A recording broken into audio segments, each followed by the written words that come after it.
Welcome to Stories Worth Hearing. I am your host, John Quick. Today we have a remarkable guest returning to the show. Governor Eric Greitens is someone whose life has been defined by service, strength, and resilience. Many of you reached out after his first appearance and said it was one of the most powerful conversations we have ever had on this podcast. So I knew we had to bring him back. In this episode, Governor Greitens and I talk about the state of the country, how President Trump is shaping his second term, how leadership impacts everything from foreign policy to military morale, and why the direction of America still offers a lot of hope. We also dive into some of the most defining moments of his time as governor and talk openly about what he went through when political forces tried to take him out. His perspective on courage, integrity, and faith is something you are going to want to hear. So settle in. This is a powerful conversation with Governor Eric Greitens. These are the stories that matter. These are the stories worth hearing. Well, Governor, welcome back to the show. This will be fun to chat with you. Excited to kind of catch up here. Absolutely. It's a pleasure to be back on with you, Jonathan. Thank you so much for having me, man. I really enjoyed our last conversation. Appreciate what you do. Thanks for having me back. I can tell you that the folks that listen to this podcast really enjoyed our first chat. It's been maybe a year or so ago, so it'll be, I think, fun to just kind of jump back in and hear how you're doing, what you think about kind of what's going on in the U.S., how you feel like Trump's doing, and give some hope to folks that maybe are going through some tough times. But let's first talk about, how do you think the U.S. is doing? I mean, I know you have your finger on the pulse where you live, but you're also friends with folks all over the U.S. in, the business world, the political world. So how do you think we're doing? How do you think Trump's doing in his second term in office? Well, I think first of all, one of the things that I always remind people of is people get very focused on the day to day. They're always focused on, this headline, and stuff that happens 48 hours ago feels like it's old news. I think it's nice sometimes to pull back and take a little bit more of a wider view of where we're at. And if you just remind people that it was Joe Biden was in office, Joe Biden was the president of the United States of America, right? And you remember what he kind of looked like on camera. You remember him doddering around, right? Like it feels like it's been a long time, but it hasn't even been a year. Okay. And then also, when you also think back on what America has lived through, the harshness, the tragedy of, thankfully, Trump's put an end to all of the transgender nonsense of like men playing women's sports. We had all of the COVID craziness that the Biden administration was pushing, so much loss of personal freedoms for Americans. And of course, the tremendous corruption that the Biden administration brought back in. I mean, still to this day, you have people claiming that the Hunter Biden laptop was Russian disinformation, right? All of this stuff, it's just important to remember that, 50 years from now, when they look back, people are like, really? Like that guy, Joe Biden? That was the president of the United States, right? So keep that in mind. And then when you turn by contrast, I think people are really appreciative of the energy that President Trump has brought to his presidency.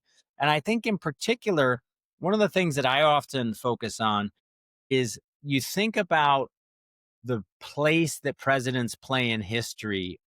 A lot of it has to do with foreign affairs. One of the reasons why Ronald Reagan is so revered was because of his role in helping the United States to win the Cold War, right? You look at what President Trump was able to achieve in his first term with the Abraham Accords, which was really extraordinary, with Israel normalizing relations with a lot of Arab states. And then you look at the strides that he's taken already to put an end to the war in Gaza. That's something that the Biden administration repeatedly failed to do. They really didn't even take any serious efforts to do so. All of that happened also because President Trump was able to take very strong and effective military action against Iran. All of these things have actually made the United States safer when you look at the progress that's been made around around the peace efforts in the Middle East. So I think that's one piece that a lot of people don't often see. Another thing, there's lots of commentary, of course, on lots of political issues, but the other thing that I've found is that President Trump has also really put in an effort to make sure that the government is actually delivering on services. When you talk to veterans, they will tell you that there was a massive difference in President Trump's first term and how the VA delivered services. And now that Trump is back in office, you're hearing from veterans again. They appreciate what the president has been doing to make the VA more effective for veterans. So whether it's foreign policy, domestic policy, lots of different issues, but these are places where you'll see the legacy media won't give the president any credit, but I think he's actually made some very strong moves. How does a affect, let's say the Army, Air Force, Marines, all those kinds of folks who potentially get a new boss every 4 years, a new president? Does it affect morale when they have a Trump as opposed to a Biden as their boss? I think the answer is yes, 100%. 100%. It affects morale. And the place you can see, you don't have to take my word for it. Look at the recruiting numbers. Look at the recruiting numbers. There's a massive recruiting crisis when Joe Biden was in office. And then as soon as President Trump comes in office, Army, Navy, Air Force, Marine Corps, I'm not sure about the Space Force numbers, but they're all of the recruiting numbers. You saw a massive increase in them when President Trump came into office because young people who are looking at the prospect of putting their lives on the line are asking themselves, who's the commander in chief? And we've always had in the United States a non-political military who was willing to and able to serve whoever was elected by the people of the United States of America. But I will tell you that it makes a very big difference in terms of morale when people believe that they have a president who's going to use American forces wisely and who also honors the United States military. Yeah, I tend to agree with that.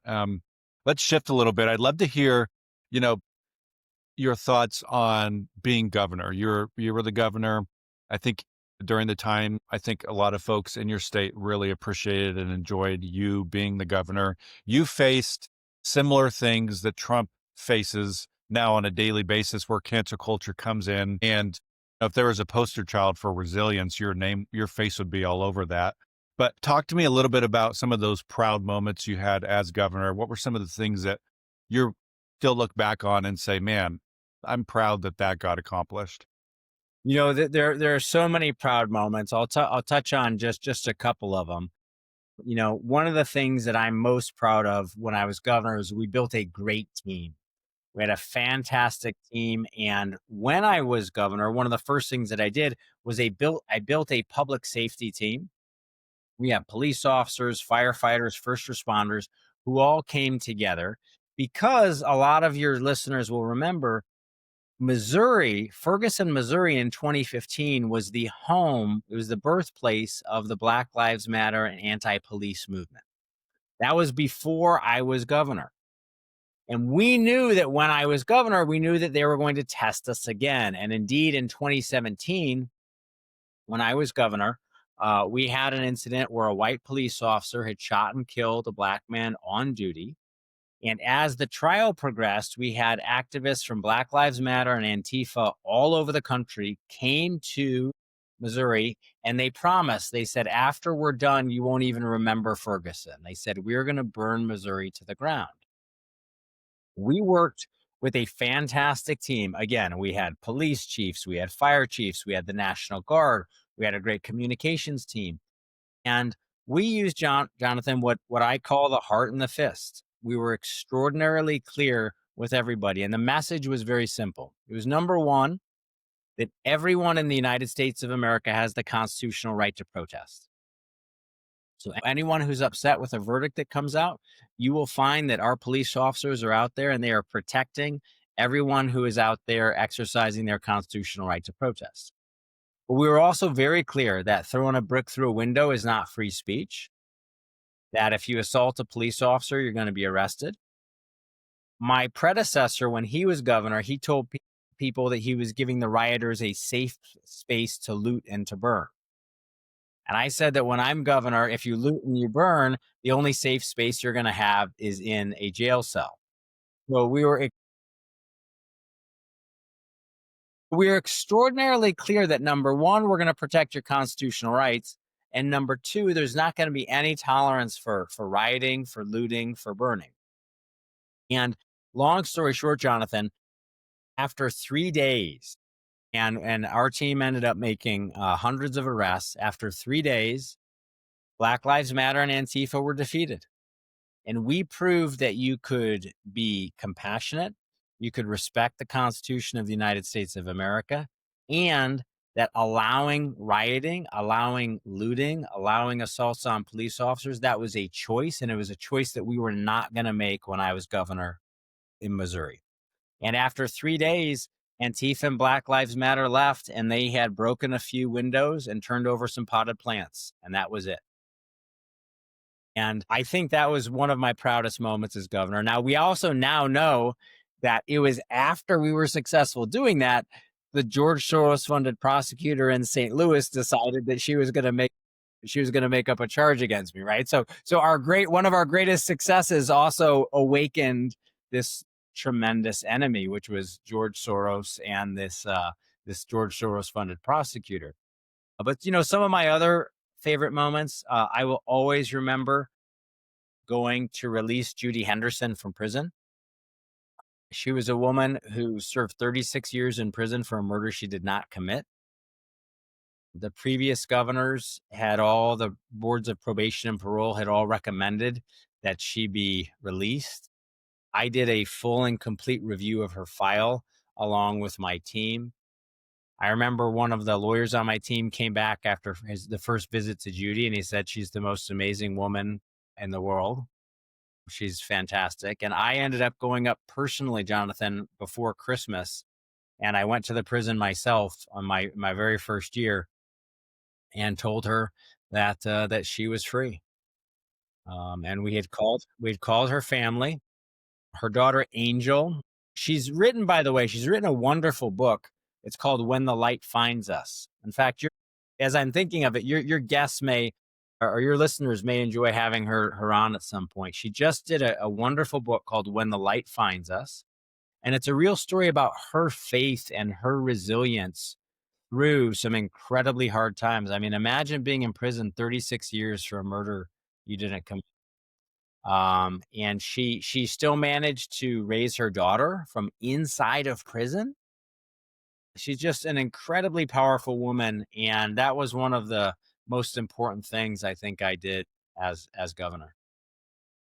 That's pretty awesome. I think that those are the things that, nobody can ever take those things away from you, no matter what kind of crap they throw, social media or whatever. It's like those kinds of things will stick with you forever, which is pretty awesome. You and I were chatting a little bit before the interview that Trump's second term looks way different and is more effective than Trump was maybe on the first term. Let's say, not that you're running, but let's say you get another term as governor. What do you think you would do different than you did your first term? Because I think, our governor, my governor, Governor Dunleavy, his second term looked way different than his first term. Had he, there's a lot of things I think, had he known going into blah, blah, blah, he would have done blah, blah, blah different. And so is there anything, it's 10 years from now, you're, governor again in this hypothetical situation, what would you do different, going into it? Well, I think one of the pages that you could take from the Trump second term playbook is that Trump in his first term realized how entrenched the bureaucracy was, and that it was fighting him every single day when he was president. And so as he came in the second term, he appointed people who he knew were loyal. And he also made sure that he was going to take control of as much as he could. Look, they're still fighting him from time to time, right? But in order to drive change, you really had to control the executive branch. And I was very proud in our first term. We brought in incredible people. We had a fantastic cabinet of very talented people from all over the country. One of the things that I think I would do in the second term is also one of the things I do in the second term is also make sure that we're driving change at an even deeper level, not just looking at those cabinet positions, but looking 2, 3, 4 levels down in the departments to make sure that we have the right conservative change agents there. I think that's really essential. Looking back on what happened to you, and you can give a little brief synopsis here after I spit out this question for folks that have been living under a rock and maybe haven't heard. But they sent their team to say, we're going to figure out how to cancel this governor because he's too freaking effective and there's too many people that like him, and they wanted to probably put you in a petri dish to see what they could get away with. Ultimately, they were in the wrong, right? They were the ones who are now getting convicted or going to jail or finding that they made up everything. Talk to me a little bit about what it was like going through that, because it's one thing to go through something like an attack on yourself and your family if you're not in the public life and it's only like 5 or 6 people know about it. It's another thing to do it in front of the entire United States and having it plastered on every media outlet out there and knowing I didn't do any of this, and we may not see my point of view may not be seen for another 4 years. And I just kind of got to sit and wait for this thing to play through. That's got to just be nuts. So talk to me a little bit about that and where you found strength to keep going in and through all of it. For sure. Well, I'll kind of give your listeners like a brief synopsis of the story and what happened, and then I'll kind of walk back through how we made it through. But as we were talking about earlier, we had an extraordinarily effective term as governor. We were changing things across the spectrum, and the George Soros organization didn't like that. We now know that a George Soros funded prosecutor decided that she was going to come up with a crime to charge me with. So a few weeks after I had ended the riots, she literally started paperwork. She wasn't sure what the crime was, but she decided that she was going to charge me with one. She then hired a corrupt former FBI agent to make a false case against me. They then enlisted corrupt journalists, one of whom was a convicted felon who ended up paying people $120,000 cash to lie about me.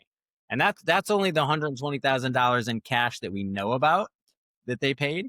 But this is how sick and kind of corrupt this operation was.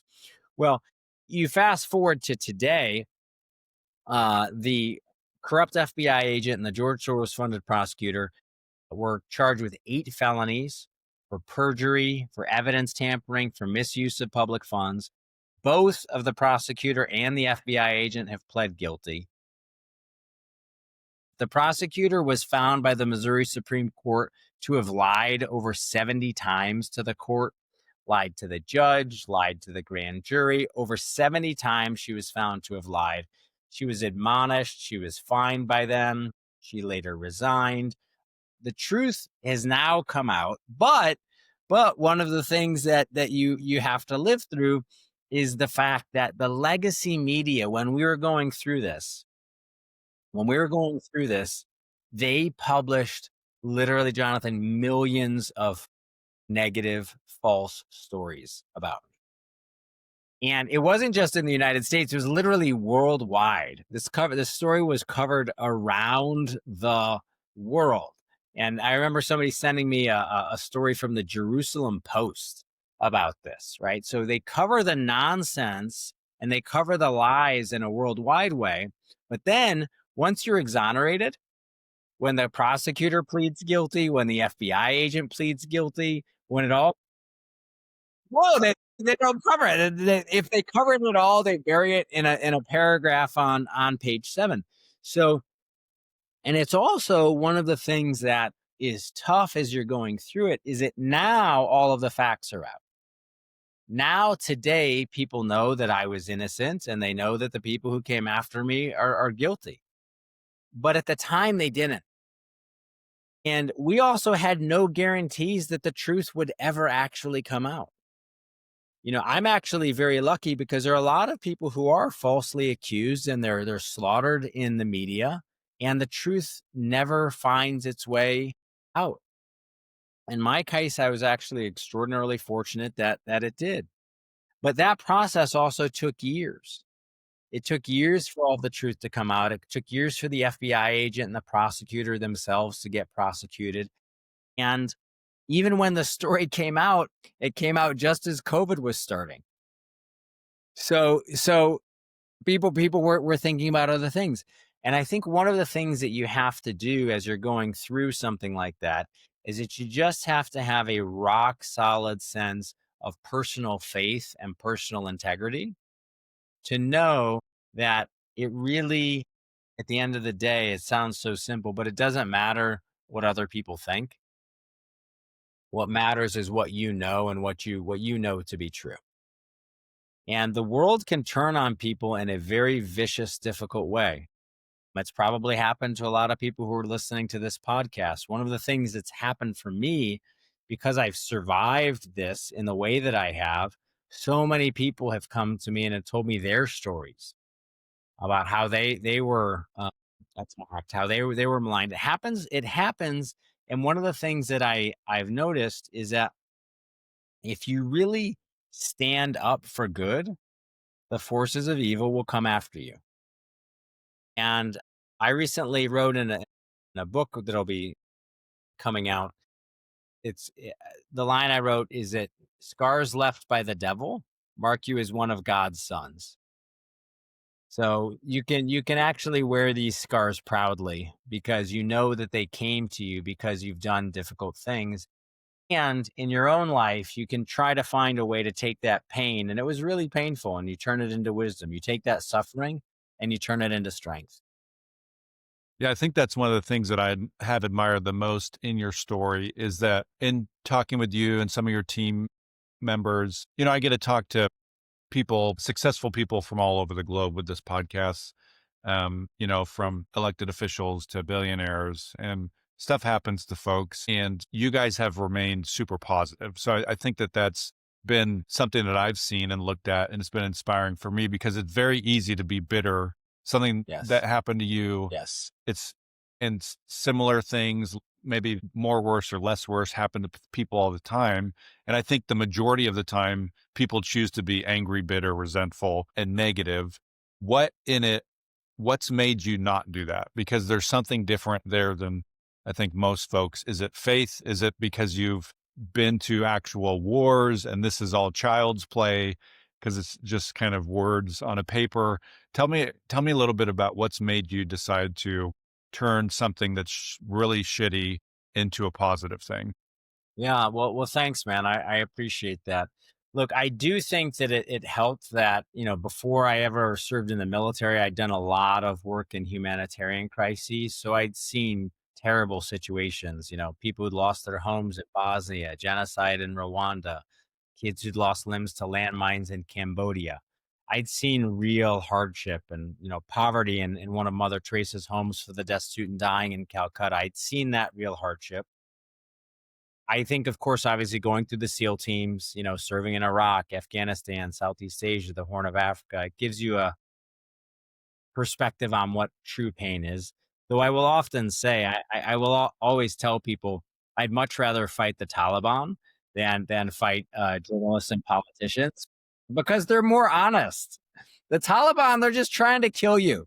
It's just straight up, right? It's just they're trying to kill you, and they're not pretending. So I think that perspective helps. But really, when you go through something like that, of course you have moments of anger. Of course you have moments of fear. Of course you have moments of bitterness. And I think you always get a choice in life. I think there's really only two emotions. There's fear and there's love. And you have to find a way to remember what you love and work for it and be part of it. I'm so fortunate because I have two beautiful sons, Joshua and Jacob.